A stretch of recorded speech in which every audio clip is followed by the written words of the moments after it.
You're welcome back. This is Newsfile. It's your most authoritative news analysis platform, and here on Newsfile, we put Ghana first. Today, I donate my 5 minutes take to my discussants because I was writing on the subject that they are going to discuss, and by my principle, I will not be able to do that. Yes, so on the matters of the threats to democracy, anything I have written could go into my questions to my guests on why the alarm bells at this particular time. We have heard from Francis Spoku speaking at that event. We've also heard from Professor Jan Bafor Ajmandia. All of them are worried. And before now, they have been worried. Many civil society leaders have been worried about democracy and the fact that it's not producing its dividends, particularly in Africa. It's getting terrible. The leaders are acting as if they can't take the right decisions. They are getting richer, the people are getting poorer, and the nations are getting poorer, which nations are richer. So, why the alarm bells now? And Afenyo Markin joins the discussion by urging his colleague politicians to be careful. Right. So let's begin by checking how arrogant is Dr. Matthew Opoku Prempeh and why arrogance must disqualify him from being a vice presidential candidate. Clearly, it will not disqualify him, but why will that make it difficult for him for the NPP to win the 2024 elections? That's the question. You must be a stranger in Jerusalem if you do not know that on the lips of almost everyone who has something to say about this particular energy minister, Dr. Matthew Opoku Prempeh, apart from his own party people speaking publicly, the refrain is he is arrogant. And some people even associated with the party somewhat are making posts suggesting that he's arrogant by birth, naturally arrogant. But some are also asking the question, you've been voting for humility. What did you get from that? Let's begin by hearing and feeling what President Akufo-Addo felt in the course of the week. He said the NPP has an excellent ticket and we are going to win with this ticket on 7th December 2024. That's the news. The feeling is good. They make a very good pair and they are going to win. Let's get a feel and get to the studio to discuss the issues.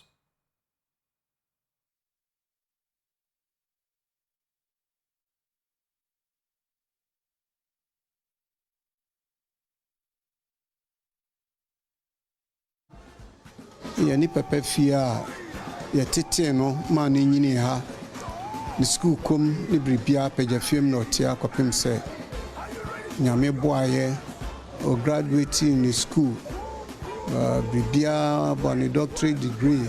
The Apetefie is his father's home, where he was born and lived throughout his days in basic school to the university, even before moving to study abroad.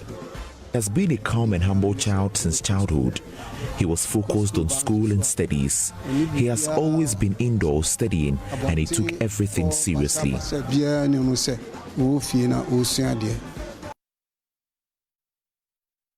What Dr. Matthew Opoku Prempeh brings to the NPP presidential ticket, I would say, it brings to us a bold, confident, hard-working, result-driven, decisive, grassroots mobilizer, charismatic, patriotic, and demonstrable, incorruptible person. That simplifies who Dr. Matthew Opoku Prempeh is. In fact, he's a leader with a clear track record of achievement, and he shares Dr. Muhammadu Bawumia's vision of bold solutions for our country that are responsive to the needs, opportunities, and challenges of the 21st century. In this respect, he complements our flag bearer in many significant ways, and the two enjoy a warm personal relationship anchored in deep mutual respect. More importantly, ladies and gentlemen, Dr. Matthew Opoku Prempeh has a great working relationship with our presidential candidate, His Excellency Dr. Alhaji Muhammadu Bawumia. The synergy between these two great leaders on our presidential ticket, coupled with their proven track record and transformational campaign message, will help the New Patriotic Party to secure a resounding third conservative electoral victory on December 7, 2024. Inshallah, by the grace of God, it is. Launching of him after he's been presented, and we have our team to contest for the next election and to show the NDC who they really are, and the fact that they should go back and sit in opposition for the next generation. That's an entirely different matter. Breaking the age is assured. If you ask me what this is about, what it's about is what I've told you. Breaking the age is assured. Breaking the age. Yeah. Watch the space. Right. How should you watch the space? Watch the space.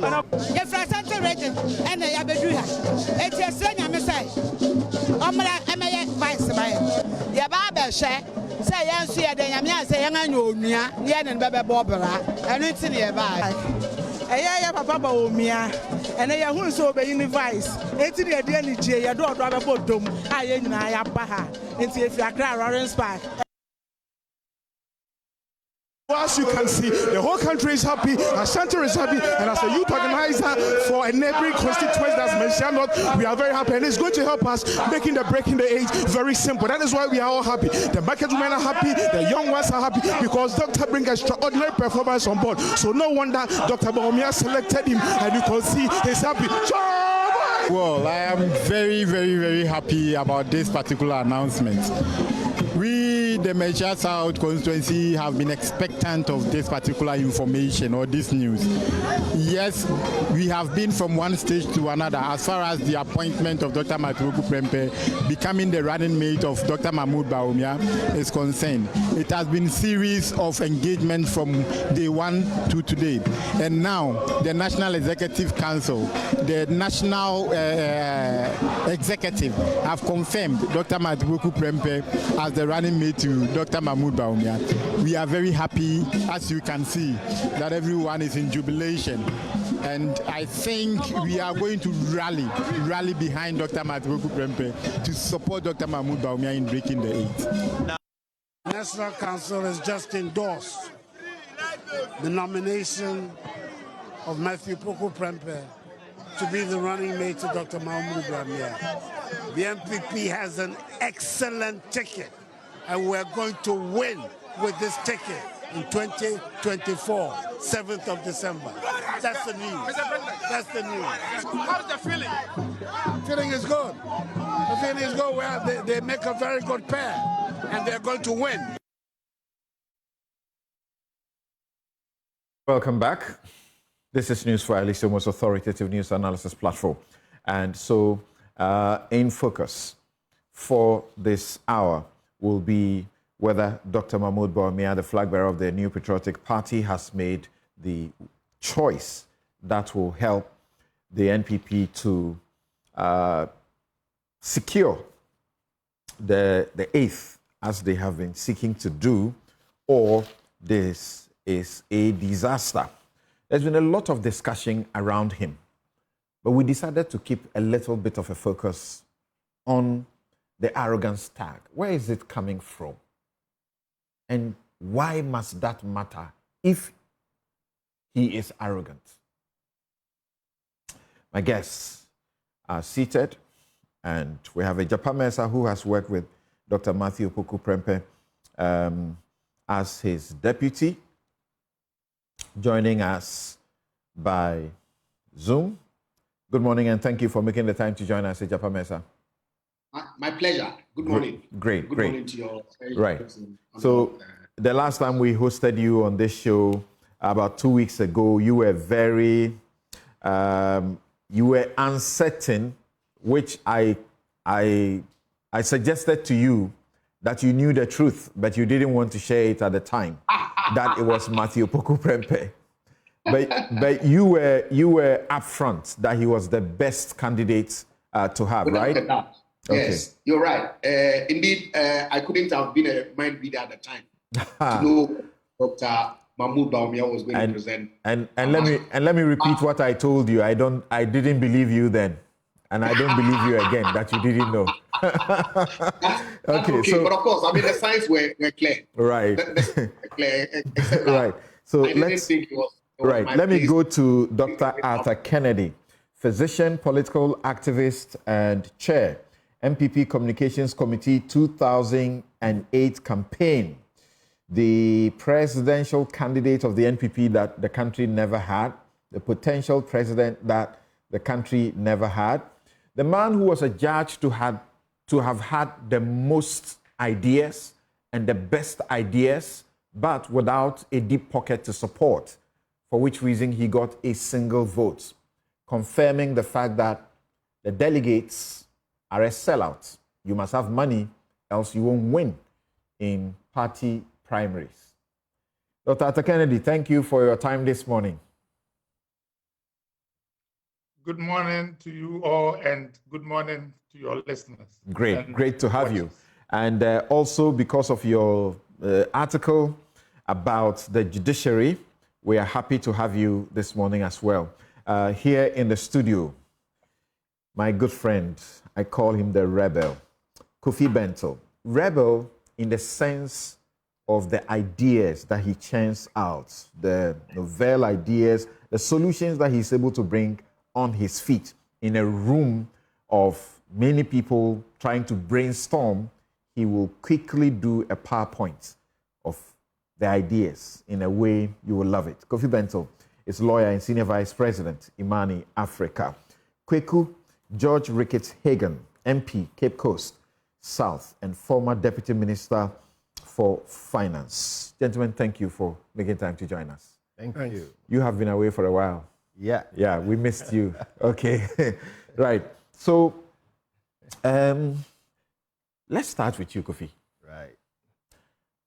This is Matthew Poku Prempeh. Mm-hmm. What do you say? Bawumia made a wrong choice? One, the choice is for Mr. Bawumia. It can't be wrong if it is his choice. So let that be clear. And then two is whether we like the choice or not is irrelevant. The issue, therefore, should be whether, in the scheme of things, politics is strategy, it is calculation. So it is not about whether even he likes him or not. It is about whether, in the calculation, he made the right choice to achieve his goal. I think he hit it spot on. Everybody can talk. Have you ever come across a choice like this, which people didn't have anything to say about? So everybody can talk, and the irony is that the people who he's campaigning against are the ones trying to advise him. As in, they are saying, oh, this man is not good for you, you should have picked the other person. In other words, if you pick this man, then you are going to lose. So pick the other person so you can win against us. Clearly doesn't, wash. So let those fundamentals be clear. Then you have what is being said everywhere. Napo is arrogant. You know something?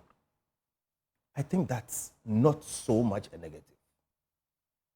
If you have a person like Napo who has been in the limelight, in the politics of Bantama and MPP, been at the forefront for decades, been in some of the most controversial ministries, education, recently energy, and when he is elevated to the highest political position he's ever occupied, all people have to say about him is that he's arrogant.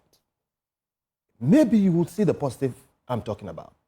They say more, but the arrogance tag resonates. That's the point. Which I suppose you agree with me. Oh, no. Yeah. Hold on. Look, in Ghana, arrogance is a term of art. It does not mean what it means in the dictionary. In Ghana, arrogant also means too known. You heard that before? Yep. Those of us who work in think tanks, who do analysis, who talk on radio, we hear that every day. In Ghana, arrogant means you are articulate. You know how to string your thoughts. You know how to make an argument. That's what arrogant means. In Ghana, arrogant means you are assertive. It means you know what you want and you push for it and you insist on it. In Ghana, they'll call you arrogant, they'll call you too low. In Ghana, arrogant means you are analytical. Instead of saying, well, it is this, everybody says it is this, then you are saying, why should it be this? Why can't you consider this and this other option? Immediately you go into analysis, you are too known, you are arrogant. In Ghana, arrogant could even mean you are well organized. Your things are properly put, you are organized, you move steadfastly, you calculate. You are too known. You are arrogant. So in Ghana, arrogance means so many things. Then there's another thing about Ghana. And I'm Ghanaian, I haven't lived anywhere else. In Ghana, we excuse ignorance. Okay? What I mean is, we don't celebrate excellence as much as we excuse ignorance. Look, a lot of our comedy, okay, is built on exhibiting cluelessness. People mistaking things and then we laugh. We are very jocular, okay, about those things. And sometimes it tells you why we are where we are, why we have open drains, and why certain things that should not be are. We tolerate them. Elsewhere, the people you call the comedians are perhaps the most intelligent. Elsewhere, they are the sharpest, the smartest people are the people in comedy. Yeah. Over here, and look, I don't mean the comedians here are not smart. They're actually very smart too. But over here, you realize that even the smart comedians have to dumb down, okay, to exhibiting ignorance. And you know what I'm saying? I'm being careful not to sound insulting, but I'm making a point that if somebody calls you arrogant in Ghana, don't get too offended. Just check yourself. Just check yourself. So what we need to appreciate is that for a man like Napo, the question should be not what you have against him, but who is your alternative? Politics is almost all the time a suboptimal choice. Right. Let me ask a follow-up question on how you have presented very beautifully the issue of arrogance from a certain dimension. And would you say that that attitude of describing a particular people as arrogant is not only with the man on the street, but even with the middle class, even with, call them the people in academia, even lawyers? Every one of us, look, it runs through our society. There's a certain level of intolerance, okay, for analysis and meticulousness. I know because I work in a think tank. People want things quickly. Oh, please, you're book long, you're talking too much. All these things, let us see what is something to say about everything and anything. Oh, look, so we need to face up to some of these things. We really need to face up. We like copying things, okay? We don't like sitting and analyzing, why did they do it? Why this, why that, why that? So, and it runs through. Look, a lot of times you see policies put out. You see things, pushed out. And you ask yourself, I always ask, where is the policy brief on this? In other places, the ideas start, people write papers, they are compressed, somebody edits them, and then it goes into another place where they draw out a policy brief. They give pros and cons. They do analysis, financial analysis, impact analysis, before things are put out. So when you see something being put out, it's been processed over time. Over here, boom, and we are gone. One of my interactions with Napo, and I'm saying this to show that I'm not about it, was about free SHS. When free SHS came out, we took it to task. We, analyzed, and we said, it's a great idea. We want free education, but if you go this way, Napo was one of the people who resisted us. And I'm saying this because I have also come across what people say is arrogant about Napo. Okay, I remember, I won't go into the details, but he just dismissed us. You people, you are always complaining about everything, that kind of thing. So I have my beef about Napo. But let me tell you something. Napo executed free SHS to a T. To the point where what we said was going to be a problem, review it, needs testing, the things we're saying and we're told were too known, let everybody, is what we are discussing today. It is Napo who executed it. From a certain point of view as a strategy person, I respect Napo for his ability to execute, even in this environment. That is why he's called arrogant. Do you realize that, or do you admit or accept that the arrogance tag, if Napo is cast in the mold of Akufo-Addo, that what is perceived as arrogance is not exactly arrogance, but it is what you stated first, the first category. People who know their stuff, people who are assertive. That's how most of us growing up and knowing the Akufo-Addo and studying law, and law students wanting to imitate him, including how he keeps his handkerchief. People said he was arrogant, arrogant, arrogant. Do you accept that that tag affected his attempt to be president? Yes, I do. For all the times he failed? I do, because one of the things about Ghana is that we like nice people, even if they are not effective. Across our history, I won't go too much. So yes, that affected it. But again, he managed to push through it. So I always tell people that Nana Akufo-Addo convinced us that he was the best president we had never had. As for how the performance went, that's another matter. But it was a tag. Maybe he earned it because of all those things, styles and things. Maybe he earned it.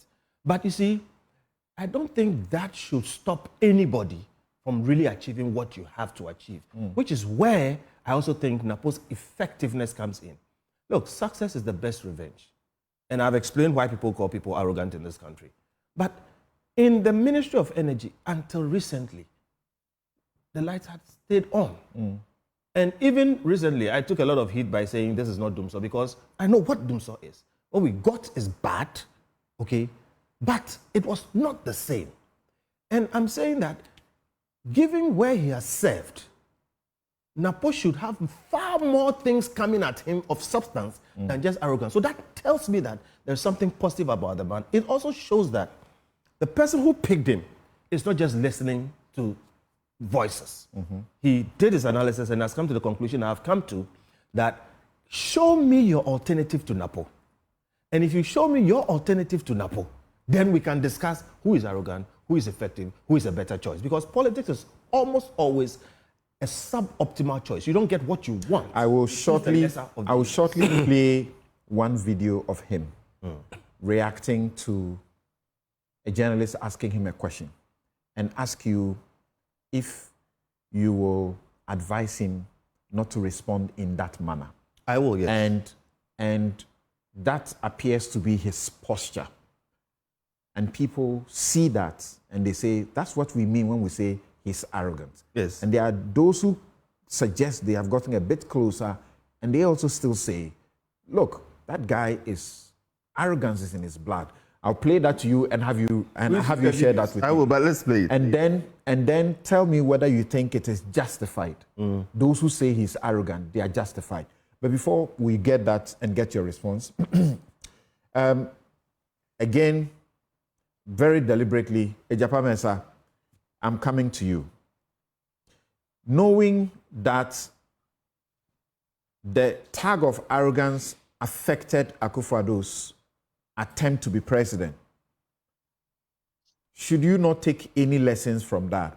And I was telling you the last time we had this discussion here that I had the opportunity of being embedded with Akufo-Addo when he started his campaign. So I was on his team, going around the country. And I had the opportunity to interact with him at, close range, have interviews with him and speak with him. And I formed a different opinion. But when I dared to try to suggest that the person I have encountered is not what you are saying he is, I really suffered. Don't you think that you must listen? Well, I listen by all means, but then again, you ought to be able to put out what you know about the person that clearly is inconsistent with the description of the negativity that is associated with the word arrogance. Because having worked with Dr. Matthew Poku Prempeh for 3.5 years, the tag, it's not the man.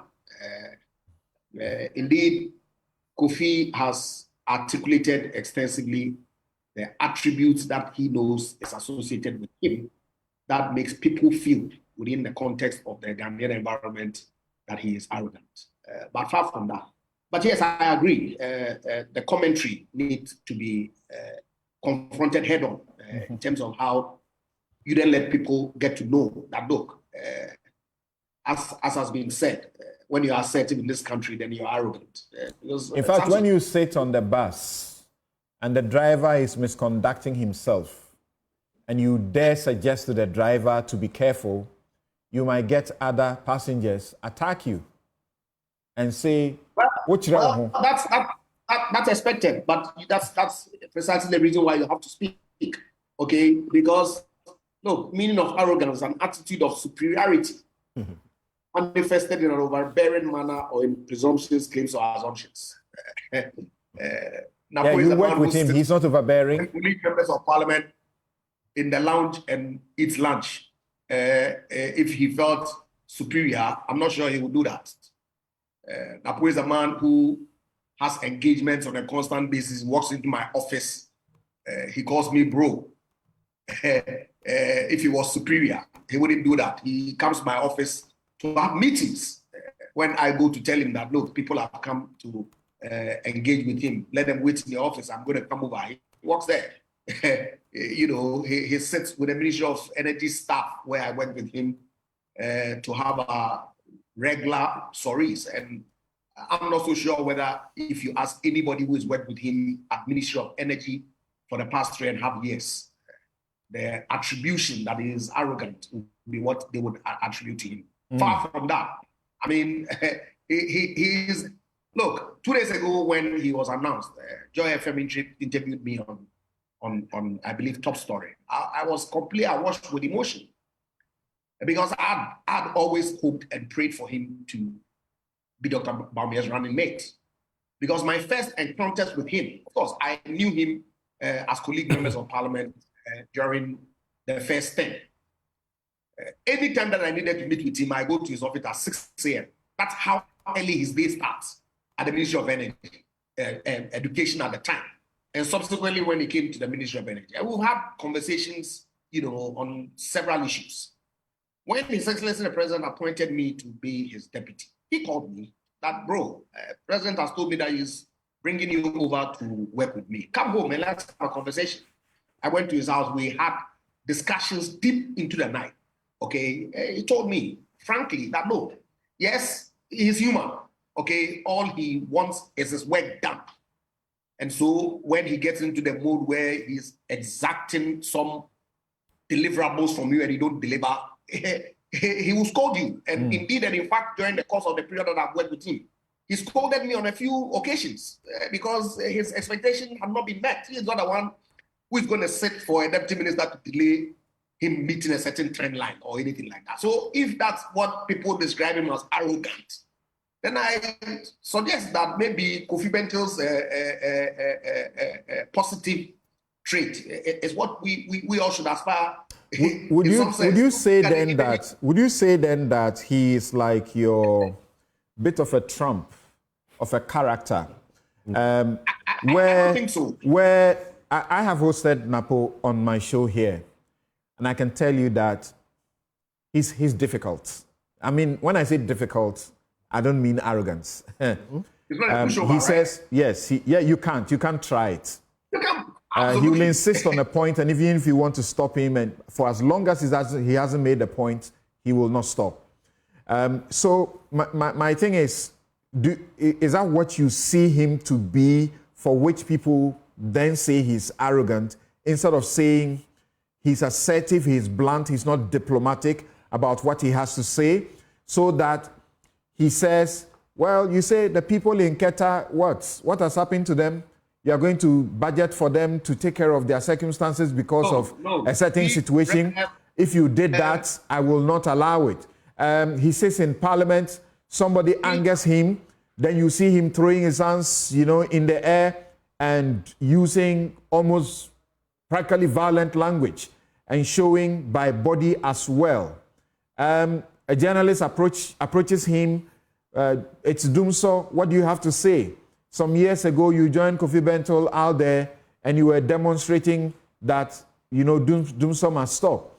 Here you are today, the lights are erratic and so on. His reply gives many people in the country, chills. Why does a minister speak like that? Just give the journalist an answer. Why do you say anybody who says there's Dumsor, let them bring their own timetable? You see, Samson, it's unfortunate how this particular incident has been twisted to achieve a certain end. Because if you listen to the longer version of the tape, you hear him clearly indicate to the journalist that there's no Dumsor. And so there's no need for us to provide a timetable. That indeed, if there was the need for a timetable, he is not afraid to put out a timetable. After all, when we came into government, when he was energy minister in 2021, we put out a Dumsor timetable. When Gridco was doing its stringing of wires in the Eastern Corridor, we did. And he termed it Dumsor, if you recall. And so it's not as if to say he's scared of putting out a timetable for Dumsor when there's one. We went to the Parliamentary Select Committee and he showed them the daily PURC monitoring of the power grid. It was such that today you had 200 megawatts shortage, tomorrow you had 0, the next day you had 100, the following day you had 150, the next day you had 0. So that situation in itself was not one that could lend itself for you providing a timetable. All that explanation had been given. So if you insist that people say that give me timetable, when he's not in a position to give you timetable, then the response that he gave is what he gave. But we take that out and only make that statement that if you want to do so, then bring your own timetable. Suggest that there was no context at all. That's, I think, very, very, very unfair on the interviewer. If that's, well, maybe for political expediency, people have cut their clip as they do on most occasions to put that out there to suggest that he had given a statement or a response. All right. Anyway, from the interview that I have been privy to in respect of that issue, I don't think anybody has twisted anything or done anything wrong. But what do you say about and we have to be careful not to make it about these comments. But what do you say about the Keta, infamous Keta comment, for which people are saying he cannot even campaign in Keta if why not? Yeah. Why not? Samson, every constituency has needs. Every constituency MP advocates for their needs. When the budget is prepared and presented to Parliament, it would have considered all the needs that have come and the availability of the resources to meet those needs. So if a member of Parliament from an area that has been affected by tidal waves, and indeed that very occasion, the tidal waves spread across the entirety of the coastal areas of Ghana, including Shaman and other places in the Western region. So if a member of Parliament from Keta says that condition, if you don't include a provision in Keta in the budget, then we are not going to support the budget. Is it not entitled to say that in that case, he would also make a case for Meshia, constituency or any other constituencies need to be captured? Is that how to govern a country? But that's not what he said. But that's exactly what he said. The problem about what he said was what he meant. He said he would do a demonstration against the minister if he provided for Keta. Because of the condition that have been attached to that request. Then every other constituency's needs ought to be captured. Okay. So will you say as one professor, as one university professor has said, that you must make sure he doesn't speak unscripted. So the problem is his speaking, is it? Napo speaks unscripted on many occasions. Many occasions. In fact, he hardly reads his speech. Okay, or all of it. And so really, I really don't think that this talk about he being arrogant is borne out by the person that I have come to know over the years. Many people who know me, indeed, Samson, you see, you are showing clips of a man who is serving the golden stool. You listened, you played the audio from the old man from Apejavie and his description of Napo. These are people who know him better than you and I. And I am clear in my mind that the arrogance tag obviously is going to be played up by political opponents who would wish that they, like they did to Nana Addo in the past, will get some traction out of it for their political benefit. But we are here, and then we'll defend that. Thank you, Dr. Kennedy. I'm talking to a friend of Napo. I'm talking to someone who has served under him as a deputy minister, someone who's been in parliament with him, has been in the party with him, as he says. And you find that even the statements that I use as an example about how he has reacted to certain things, he attempts to refine them and not repeat them in the manner Napo, would have done. Do you also sincerely believe that this sort of overwhelming public criticism that he's arrogant is factual and must be a major consideration, which has been overlooked by Dr. Bawumia in picking him? Samson, this is an interesting point, but to go back a little bit, there is a point that affects some of the commentary that we've heard about Napo, as well as what you said about me regarding money. Some of the comments that we've heard about him is that, oh, he's generous. And I recall that Bill Clinton once said, money is the mother's milk of politics. Let me begin by congratulating Napo on his nomination as running mate. It is a good thing that has happened to him. We should all wish him well. But having said that, I am troubled by what I have heard from the two gentlemen who are trying to defend him, Mr. Mercer and Kofi Benzel. Napo's charge of arrogance has echoes in the past. I remember, and I'll come down to that when I get to data, that, like you pointed out, this tag has been applied to Nana Addo, but long before Nana Addo, in 1979, it was applied to Victor Usu, and it was applied in relation to the Volta region too. The reason why I'm troubled is that I would have expected that Mr. Mercer and then Kofi Benzel would indeed acknowledge what most people are saying.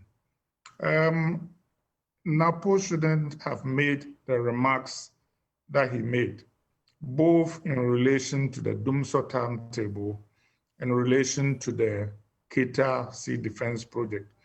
I am very sure that knowing Napo, and I've interacted with him a little bit, in his quiet moments, he would wish he had those words back. Those who want to support him must not try and pretend that those who are making these charges are ignorant. We are all complex people, and we all have faults. Those are some of the faults of Napo, but he does also have strengths. I think that those who seek and promote him will do very well, not just to tell us about his strengths, but to acknowledge that some of these things that he said and done, they were not done the best way possible, and that they would counsel him to do better. President comes from Apejafie. He was even president, and he served in government for longer. I never recall anybody describing President Kufuor as arrogant. So those who do support Napo and wish him well, I think should give him honest perspective so that as a person he can grow. I do not think that when you go and tell people to go and bring their own timetable, it is because of competence. Or when you say you demonstrate against the people of Keita and Manshia, that is because you know what you are talking about. those things are false. And it gives me unpleasant echoes of listening to people here talk about Donald Trump when they like him.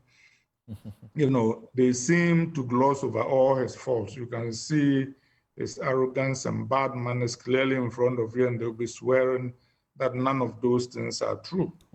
So I think that the question of arrogance, for example, when you compare Napo to, say, President Kufuor, the contrast is very clear. But I think none of us is perfect. So those who want to defend him must not just defend him in public, they must counsel him in private and hope that he can grow. But I plead that none of us is perfect, and we'll never, like Kofi Benzo said, find a perfect person. So how much consideration should we have to temperament when it comes to looking for the first and second gentleman or lady, so to speak? Remember also that not too long ago, when the NPP went into its primaries, one of the things that were effectively used against Kennedy Japan, which many of us without any equivocation support, is that he doesn't have the temperament to be a president of this country. He's easily angered, he throws tantrums, he speaks about blackmailing. If he wants something he doesn't get, he gets on the radio and he starts insulting everybody and so on. So the same people who were against one of their own on the question of temperament can't seem to admit that Napo has an issue with his temperament.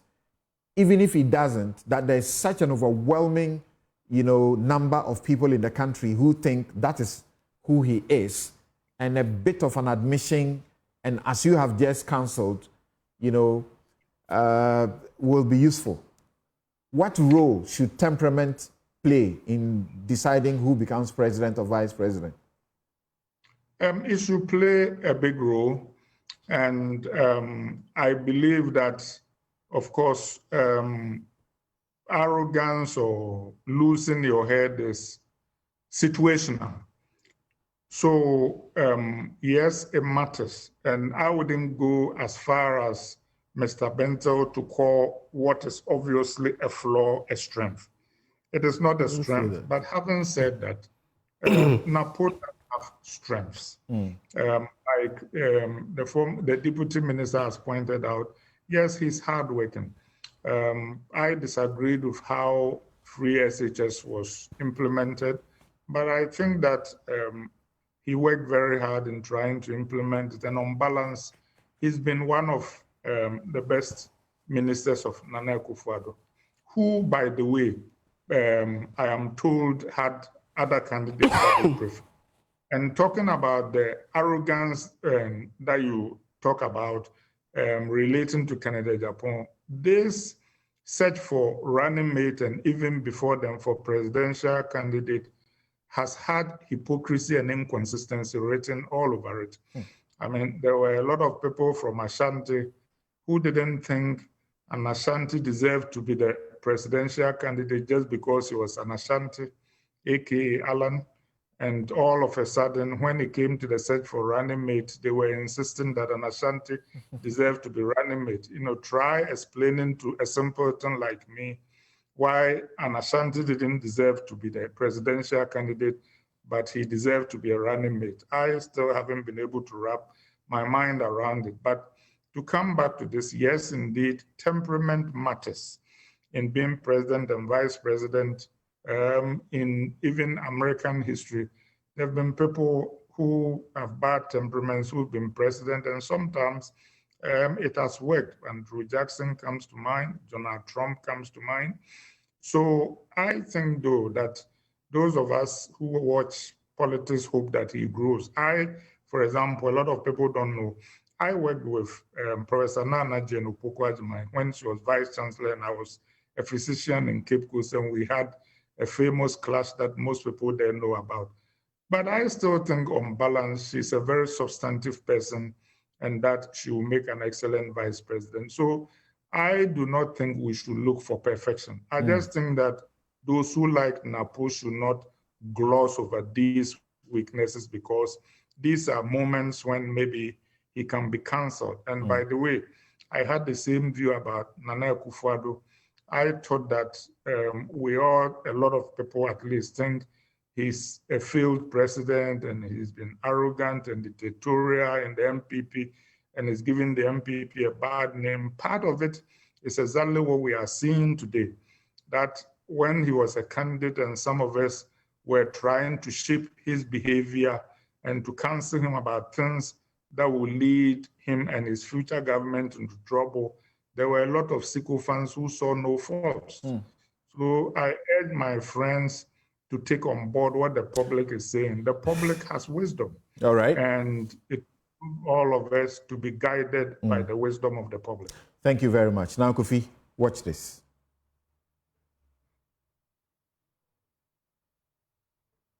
For years. MPP administration, energy sector is 300 times better than Obama. But we are still experiencing it, so. Nobody has said we haven't. I'm just saying it's far much better than Obama ever did. So you admit there is doom so in the country? You do admit that there's doom so? That is the word you used. I have never used that word. I've promised you that we are going to work on it. And it's not a work that is a single event. It's a process. And we'll continue to work on it for the energy sector to become better. Have you heard of calls for a timetable? Ask those who want to bring it. They should bring the timetable. If there is, I haven't seen any timetable. So when you are saying bring a timetable, what do you mean? The ECG says that there's no timetable coming. Why do you want to bring a timetable? What purpose? Why would somebody get up and wish evil or bad for the country? All right. And once again, to situate it properly, any suggestion that the public have not been given the benefit of the full length of this interview is inaccurate. This is the tape. And the first question about Dumso was put to him, and we all heard. His first response about the timetable. When the gentleman asked for a timetable, his first response to the question was, those who want it, they should bring it. So there is no further background to that. And let's note that we are not saying, there are several other comments he's made. People are playing videos where he's seen in Parliament, sitting just by Eslausu Ekofo and giving an impression of wanting to be violent and being sort of constrained. And then we also mentioned the matter of the Keta, where they suggest that he cannot go there to campaign, where he said, quote, if the finance minister dares put Keta flood victims in the budget, I will also lead demonstration against him because the people of Keta don't vote for the NPP, end quote. My question to you, Kofi, was, you clearly will not advise him to repeat these kinds of comments or speak in similar fashion? Absolutely not. Contrary to what Dr. Atta Kennedy was saying, we are not excusing Napo's flaws. The nature of the discussion was, it went that way. But I even told you, we had our own problems at Imani with Napo. But I'm saying you don't judge a man just by the things that are negative. See, you need to be a certain type of person to be successful in Ghanaian politics. Napo is not. I talked about assertiveness. The other side of assertiveness is aggressiveness. You don't have to be aggressive, okay? I think that Napo has gotten to the point where his sins have caught up with him.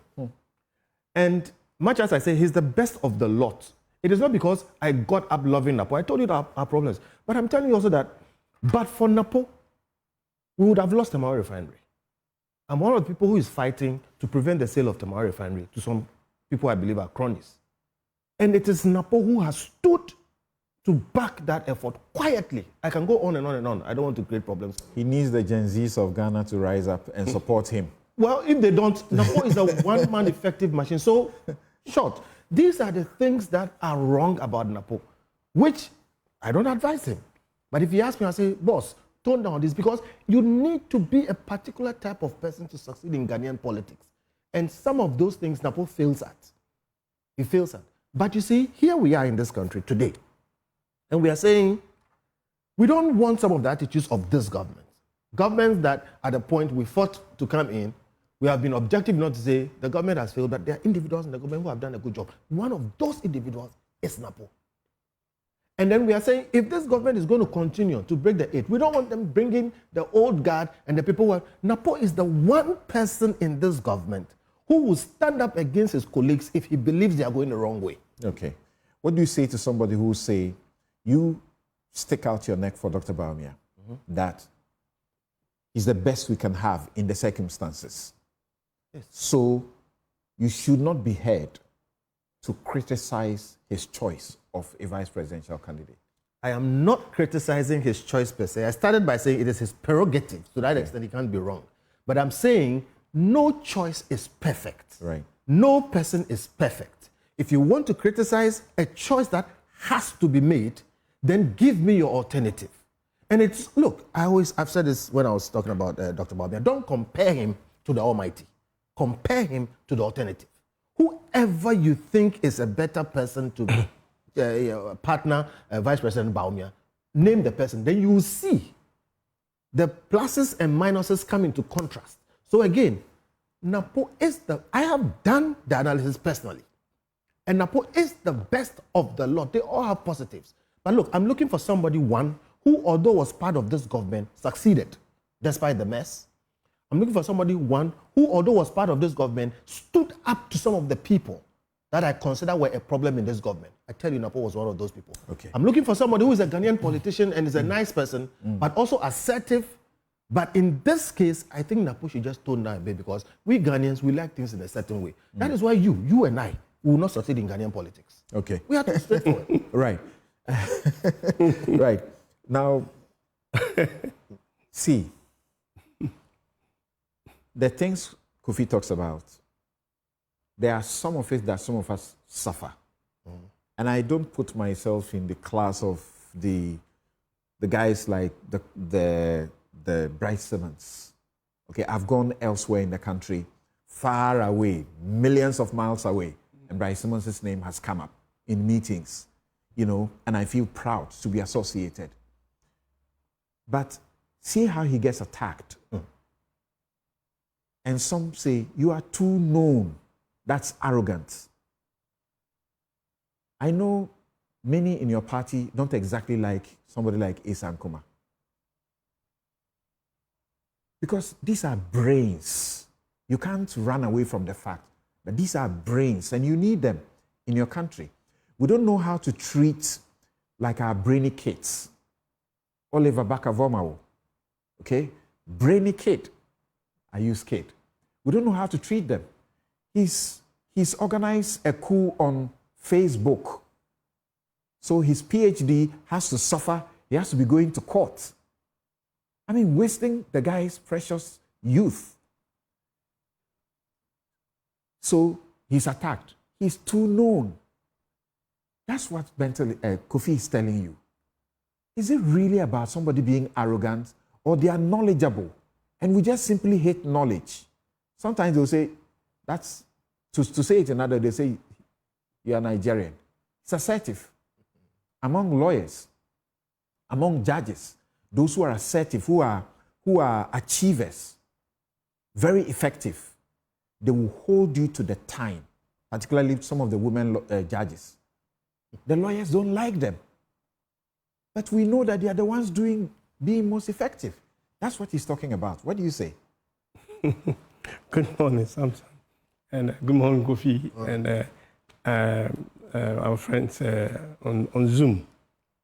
And good morning to your cherished viewers.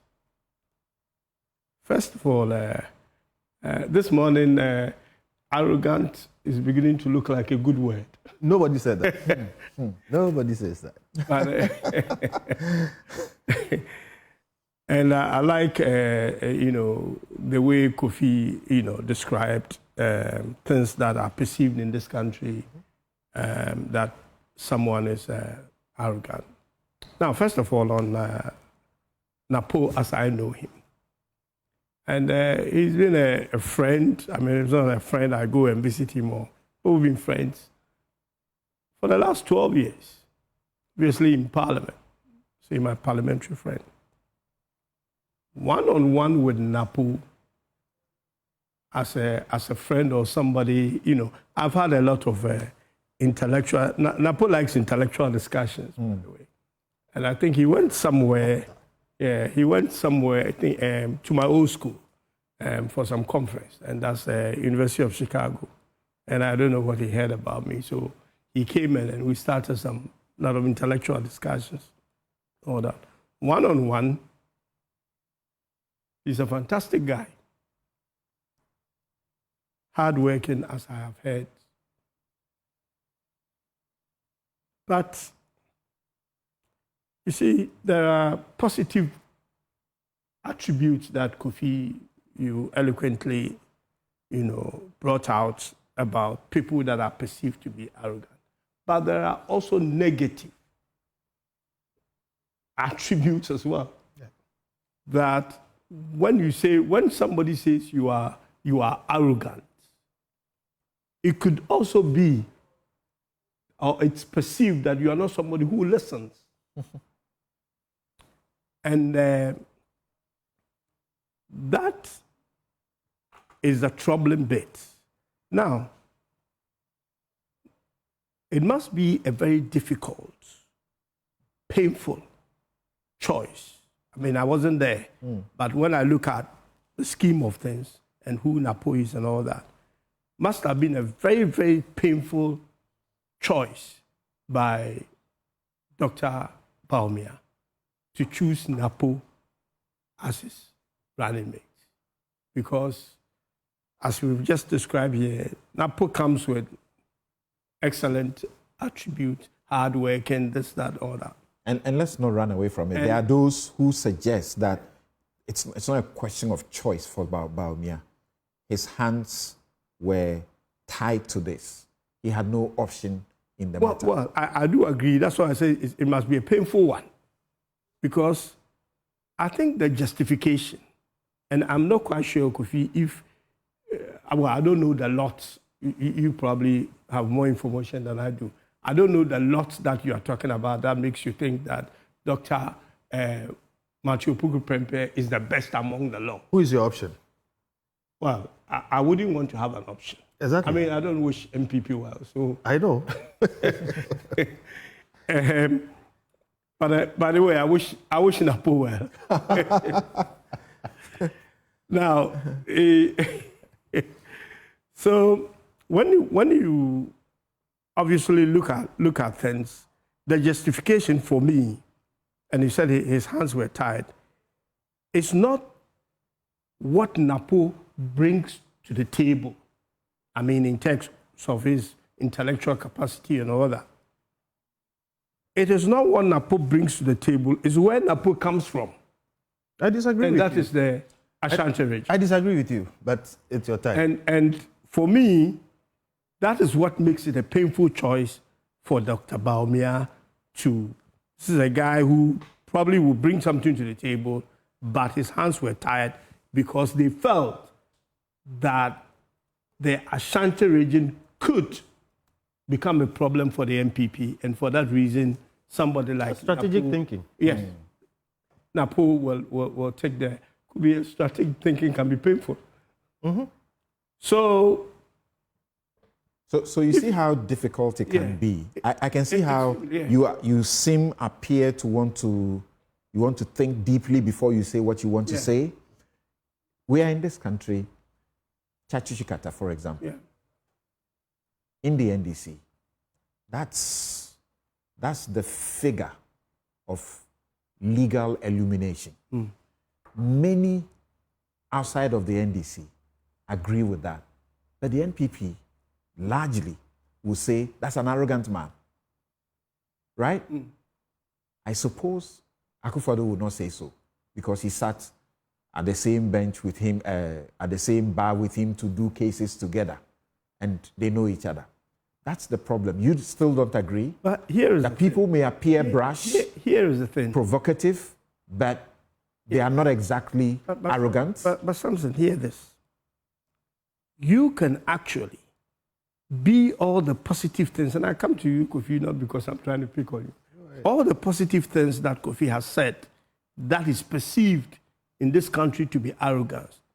You can actually be all those things without anyone also calling you arrogant. You'll be superhuman to do that in this because there are people. Right, there are. There are people. There are. Who, there may be few, but there are people. Now, what is my problem here is that when you are in public life, when you are a public servant, all these attributes need to be communicated in a way that portrays you as the servant of the people. We learn. When it doesn't come out that way, nobody wants, we are politicians, we are supposed to be servants of the people. Mm-hmm. Nobody wants to be served by an arrogant person. You wouldn't get a house help or somebody who is an arrogant person to come and serve you. So that, for me, is the troubling bit about somebody being labeled as arrogant. How would you explain the his perception? Serious popularity? He has some very strong following. How does an arrogant person garner that? Well, you can be arrogant and have following. Well, okay. You can be arrogant and have following. So let's conclude on this note. Yeah. Selon Brantier, Kofi Bentel's colleague in arms, he says, humility is the most sought after trait for Ghanaian leaders. Until they are elected. The humility, has it ever helped us? Exactly. Well, Samson, humility probably hasn't helped us, but arrogance will not be the alternative. Arrogance will simply not be the alternative. So you share the view that he will hurt the NPP's tickets? Napo. You see, and then on the point of arrogance. Or humility all comes through communication. Look, my cousin Mesa said something about what Napo said about this energy, issue, and he put it so well. But what he said is exactly what Napo said, and it became a problem. That if you think there's doom, so do your timetable. This can be said in a way for a minister of state, a servant of the people, that will not have provoked. I hear you. On what Salom said. On what Salom said. Kofi, I don't want us to prolong this. We need to get to maybe perhaps more important just one small point. Kwame Esiedu-Sapong, who was in school with Napo, says this. I have known Napo since infancy. We were in university primary. Together. Whilst in secondary school, I encountered him during vacation classes. Though he was ahead of me, we ended up in tech together. That's UST, KNUST. I was in tech when his issues in Unity Hall came up. Intellectually, he's robust and has been like that from our days in primary school. My views on Napo are this. He is forthright and often comes out as brash. He can rub people the wrong way, the wrong side, especially when he feels provoked. He has strong views and debates them fearlessly, sometimes to a fault. Overall, he is extremely hardworking. When it comes to the tag of arrogance, he fits the classic definition of Ghanaians. But is the Ghanaian definition consistent with the dictionary definition of the word? Is he perfect? No. There is something about the wisdom of crowds. The wise know that the crowd's view mustn't be disregarded.